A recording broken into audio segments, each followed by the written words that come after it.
enjoyed military backing as well as fervent support from the lower classes. In addition to strong anti-Chavista or opposition, Maduro has to deal with a split within Chavez's own formal political base.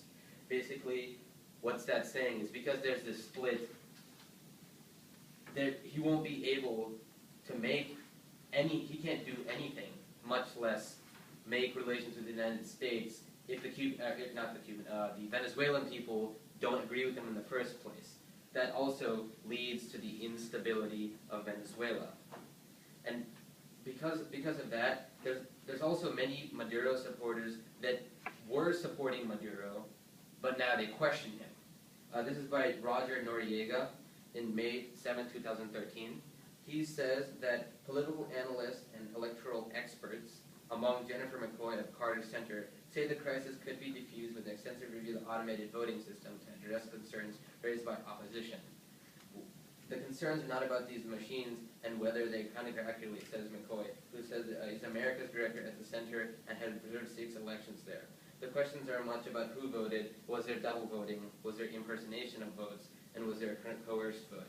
Basically, the whole saga with the voting is basically saying that Maduro may even be an illegitimate president, that he was only picked by Hugo Chavez so that he will continue his Chavez's policies.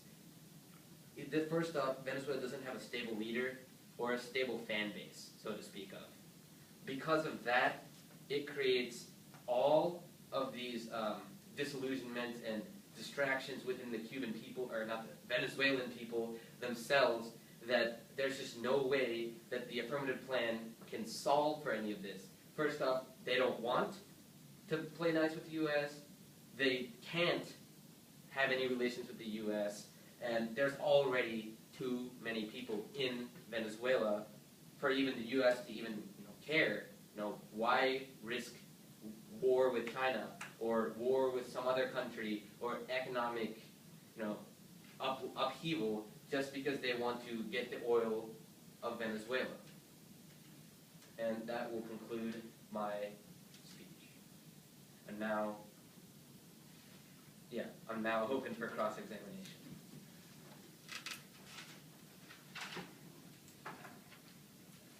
Okay.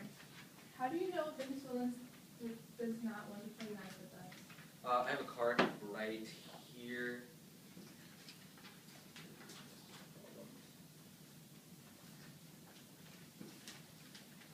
Venezuela won't accept new investment, Fletcher 2013.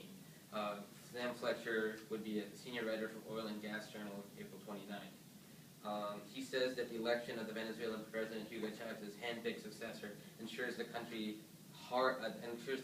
hardline, aggressively nationalistic energy policy that will continue long after Hugo's death. Basically, Hugo Chavez, before he died, he picked a leader that would make sure that his policies stay in effect and his style of ruling and his policies would still remain there.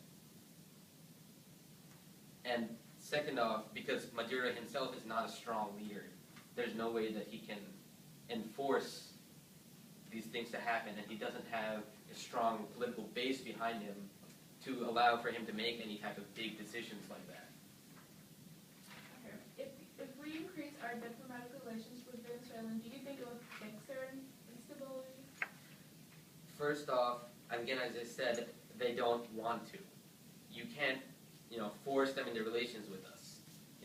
We're not. Venezuela is no baby.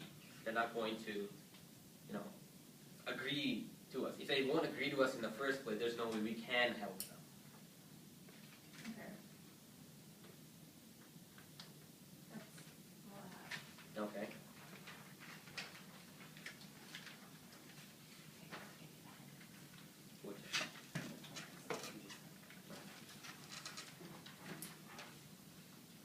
And I'm just going to set up the timer for the next.